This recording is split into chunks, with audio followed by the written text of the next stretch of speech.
decir una cosa que no debemos de pasar por alto. Francisco Flores no es cualquier ciudadano, fue presidente de la República. Y yo no digo que los que hemos sido presidentes merezcamos un trato diferenciado y con algunos privilegios, pero obviamente que por razones de seguridad misma no se le puede dar el mismo trato a un imputado que fue presidente de la República o que fue ministro de Seguridad Pública o que fue director de la Policía Nacional Civil a alguien que no ha ejercido un cargo público por el riesgo que corre. A mí me parece normal que la policía monte un operativo de protección, incluso de protección de la integridad física del expresidente Flores. Los expresidentes, al final de nuestro mandato, así como cosechamos simpatías, pero también cosechamos animadversiones. Y esas animadversiones pueden llegar incluso hasta poner en riesgo nuestra seguridad. No por ello es gratuito de que cuando terminamos nuestro mandato, la única o el único beneficio que seguimos manteniendo de parte del Estado es la seguridad, que no la proporciona el Estado Mayor Presidencial. Los expresidentes, a diferencia de otros países, no tenemos pensión vitalicia, no tenemos ingresos más que los que nos podamos procurar por esfuerzo propio, pero sí tenemos derecho a seguridad. Y la seguridad va disminuyendo con el tiempo a medida que nos vamos distanciando del periodo que ejercimos. Entonces, en el caso del expresidente Flores, es lógico que tenga un tratamiento diferente por su condición de expresidente de la República. Yo no critico el que haya sido trasladado a un hospital privado si la familia tiene capacidad para pagar su tratamiento. Lo que no sería justo es que se le traslade a un hospital privado y que sea el Estado quien cargue con ese tratamiento, como hubiera sido si se hubiera llevado a Rosales. Claro. Pero en este caso, la familia decide absorber los gastos que implica el tratamiento para evitar una trombosis. Entonces me parece bien que se le lleve a un hospital privado. Y si el médico o el equipo de médicos especialistas que le dieron, entre ellos un cardiólogo, diagnosticaron que estuvo a punto de sufrir una trombosis, y una trombosis es una enfermedad seria en la medida en que se obstruyen las arterias y esto puede provocar un infarto que puede llevar a la muerte. Entonces a mí me parece que no debería representar ningún problema para nadie, ni mucho menos para el proceso judicial que se ha abierto contra el presidente Flores, el que él tenga que pasar una semana más en el hospital de la mujer, o incluso que como resultado del tratamiento médico que seguramente se le seguirá dando después de que salga del hospital, tenga que estar yendo con frecuencia al hospital o bien tenga que estar en su casa. Yo no le veo ningún problema. Por supuesto que sí le ocasiona problemas operativos a la Policía Nacional Civil, porque ya el mismo ministro Benito Lara decía que le está costando entre 7 y 8 mil dólares diarios la custodia del expresidente Flores, porque han montado un dispositivo de aproximadamente 24 policías. Me parece que eso sí es excesivo. Yo no veo necesidad de tener 24 policías. No soy experto en seguridad, pero sí he tenido seguridad a lo largo de 5 años que me desempeñé como presidente de la República. La tengo ahora como expresidente, y 24 personas no se requieren que estén en un dispositivo de seguridad, ni siquiera para evitar una posibilidad de fuga que seguramente el expresidente Flores no tiene condiciones físicas para hacerlo. Ahora, a mí ese no es el problema fundamental. Eso es lo que justamente quiere la defensa, que nos ocupemos de ello. Más por el tema de la salud. Cuando reaccionamos frente a la salud del presidente Flores, cuando reaccionamos frente a lo que algunos llaman privilegios, como el caso del Procurador de Derechos Humanos, que estaría teniendo el presidente Flores y que no lo han tenido otros imputados, pasamos por alto que lo fundamental en el caso del presidente Flores no es su salud. Por supuesto que a la familia le preocupa, y respeto a la familia y respeto al expresidente Flores en su integridad, y por lo tanto, si está enfermo hay que tratarlo. El problema no es ese, el problema es cómo avanza el proceso de investigación. El juez decidió dar 6 meses más a la fiscalía para que presente una prueba lo suficientemente fuerte como para que al final quien está siendo acusado de 3 delitos pudiera agregársele otro delito más, o incluso la prueba tener la suficiente robustez como para demostrar su culpabilidad en este caso. Esos 6 meses la fiscalía los tiene que saber aprovechar, justamente para que el caso no se le caiga. Así como está ahora, yo he escuchado a algunos juristas especialmente penalistas, conocedores de la materia, que así como está el caso difícilmente se sostiene. Y te voy a decir por qué. Te recordarás de una publicación del periódico digital El Faro, no la última, donde formula 4 preguntas que aún no han sido contestadas. En el proceso, yo formulé 10 preguntas que, en mi opinión, el proceso de investigación aún no termina de aclarar. Algunas se reflejan en estas 4 preguntas. Hay otras que el Faro no se formula y que debería de formularse, pero hay una publicación del Faro, y con esto no estoy diciendo que el propósito del periódico o de sus periodistas fue justamente el darle la salida judicial al expresidente Flores para que quedara en libertad, o por lo menos para que no se le incriminara del delito de lavado de dinero. Pero cuando el diario digital El Faro publica aquel artículo donde dice que los destinatarios fueron... Así se repartieron los millones de Taiwán, se llamaba. Así se repartieron los millones de Taiwán, y publican únicamente con dolo, me parece, con evidente dolo, uno de los cheques. Ahí se recibieron una buena cantidad de cheques, y no solo el expresidente Saca recibió $100,000. Además, el expresidente Saca recibió $100,000 de la cuenta de Arena, no de la cuenta de Taiwán, ni directamente del expresidente Flores.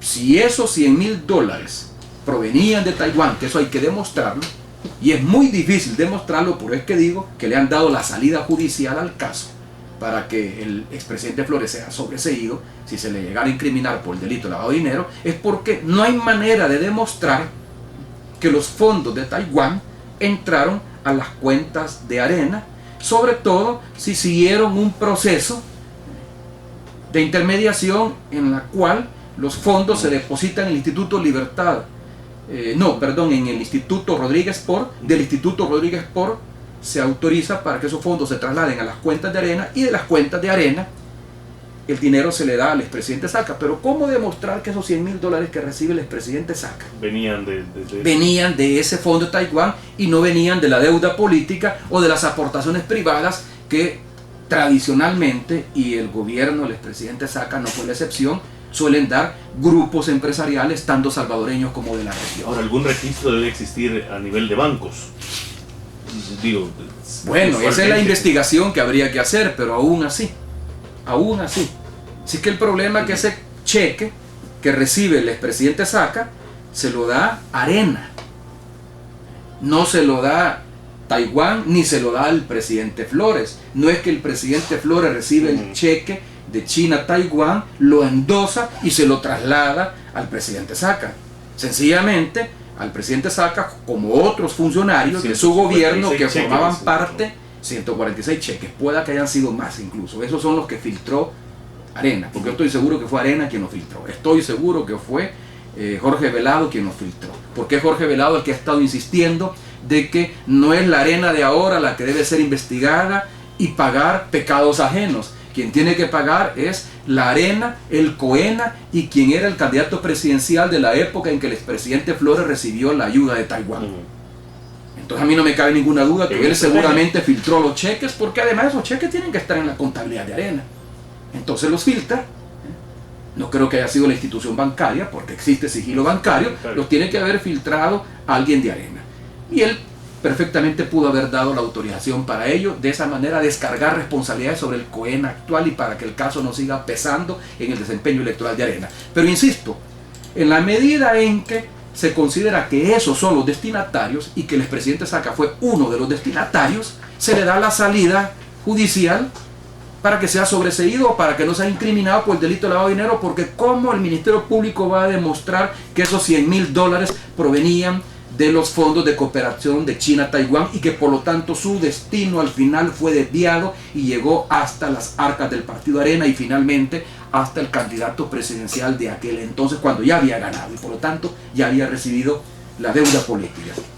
Planteadas así las cosas, el camino se vuelve tortuoso, difícil de demostrar, y por lo tanto el juez, en caso que sea incriminado por el delito de lavado de dinero, no le quedará más que sobreseer. Por eso es que yo planteaba meses atrás que una de las interrogantes que aún no ha sido aclarada es quiénes son los verdaderos destinatarios de los fondos recibidos por el expresidente Flores, directamente el expresidente Chen Shui-bian de China-Taiwán, y que en lugar de ir a parar a los programas de cooperación que se crearon en ese entonces para cubrir las necesidades que puso al descubierto el terremoto, tanto el 13 de enero como el 13 de febrero del 2001, en lugar de ir a parar ahí, fueron a parar a otras manos. ¿Quiénes son esos destinatarios? Eso es lo que no ha sido explicado hasta el momento.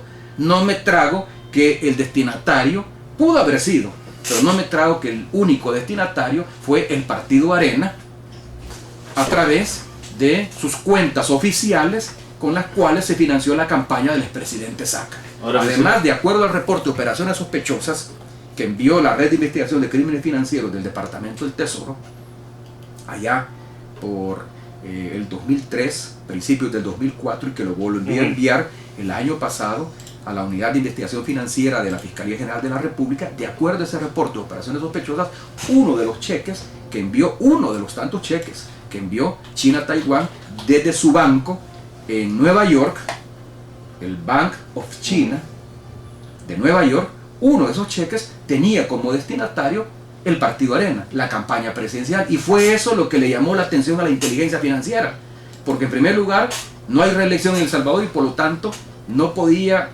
venir el cheque a nombre del expresidente Flores y ser utilizado esos recursos para financiar la campaña presidencial del Partido Arena de ese entonces, porque el presidente a nombre del cual venía el cheque no se reelige porque no hay reelección y no es él el candidato. Entonces, el reporte no ha sido eso le llamó la atención. Eso le llamó la atención a la inteligencia financiera del Departamento del Tesoro, y por eso es que envían el ROS, el reporte de operaciones sospechosas, al Ministerio Público. Ahora, la Fiscalía, según la publicación del Faro, esta última, no lo ha incluido. Eso yo no lo puedo decir porque yo no conozco el proceso. Y hace la cuenta que ¿dónde está ese reporte? Entonces, bueno, es que de todas maneras el reporte de operaciones sospechosas no tiene sentido que vaya junto al proceso judicial, porque el mismo FinCEN, que por sus siglas en inglés se conoce así, la Red de Investigación de Crímenes Financieros del Departamento del Tesoro, establece en su reglamento que ese reporte es un reporte de inteligencia financiera, no es un reporte que tenga propósitos judiciales. Entonces el fiscal hace bien en no anexarlo, porque el juez lo va a desestimar. El juez lo va a desestimar. Si el juez es el que le ha solicitado a la fiscalía que le envíe el reporte de operaciones sospechosas, la fiscalía se lo puede enviar, pero el juez no lo va a utilizar porque las mismas leyes federales de los Estados Unidos establecen que ese tipo de documento no constituye prueba que pueda ser utilizada en un proceso penal. Y entiendo que las leyes salvadoreñas también lo establecen. Entonces, ¿de qué sirve? Presidente, cuando se llamó en el proceso que está la Fiscalía y ha llamado a declarar, a rendir una declaración a varios miembros de la comisión, incluso a su persona, usted no fue Bueno, yo no fui porque sencillamente a mí me hace la convocatoria la Fiscalía, la Unidad de Investigación Financiera de la Fiscalía, me hace la convocatoria a unos cuantos días de la cita.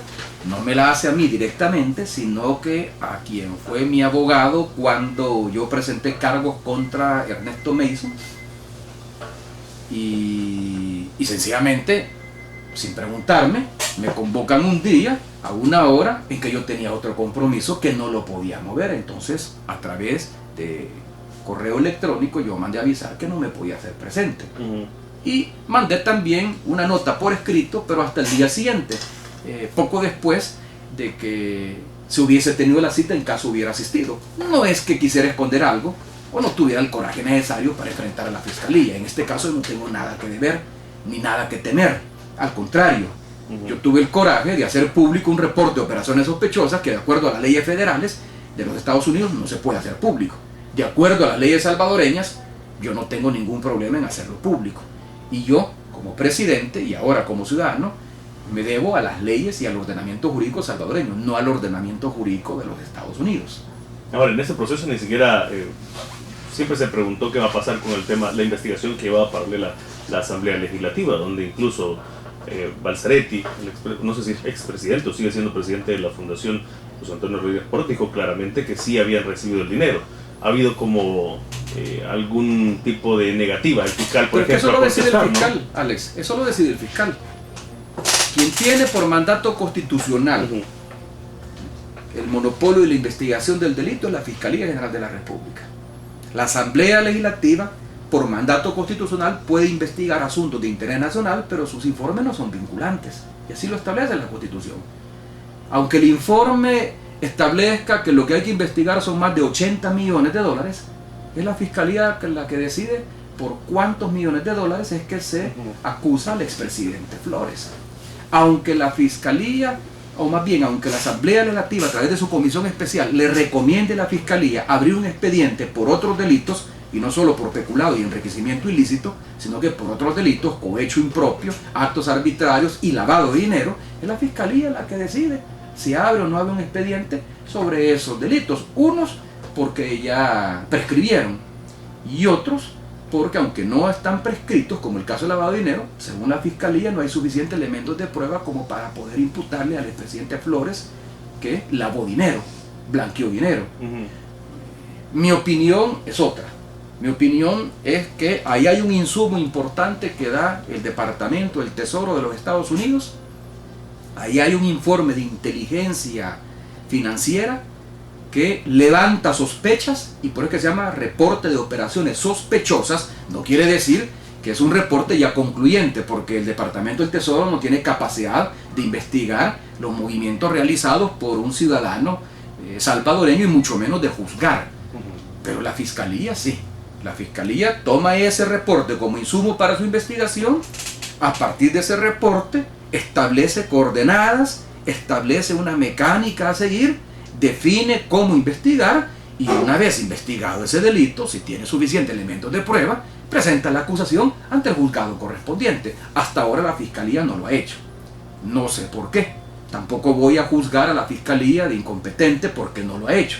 Alguna razón tendrá. Eso en todo caso lo tendrá que decir el fiscal. El fiscal hace un par de días, o quizás hace un par de semanas, cuando se le preguntó por lo del lavado del dinero, porque los querellantes que se han presentado en este proceso como acusadores particulares solicitaron ampliar la investigación al delito de lavado de dinero. ¿Qué fue lo que dijo el fiscal? El único que puede establecer si hay o no hay lavado de dinero, en este caso, es el fiscal general de la República, y hasta ahora la Fiscalía no lo ha establecido. Entonces, quedémonos con eso. Pero insisto, no nos perdamos. Esta es una trampa cazabobos. No nos perdamos en la salud del expresidente Flores. Él, como todo salvadoreño, tiene derecho a un tratamiento médico.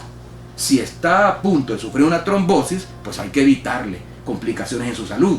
Si esto requiere que permanezca 7 días más en el hospital, pues que los permanezca. Si al final de los 7 días el dictamen médico es que en lugar de estar en la celda, regrese a su casa, pues que regrese a su casa. Y si eso le va a implicar a la policía invertir 7, 8, 9 mil dólares para disponer de un dispositivo de custodia que garantice su integridad, pero también que no se vaya a fugar, pues ni modo, va a haber que gastarlos.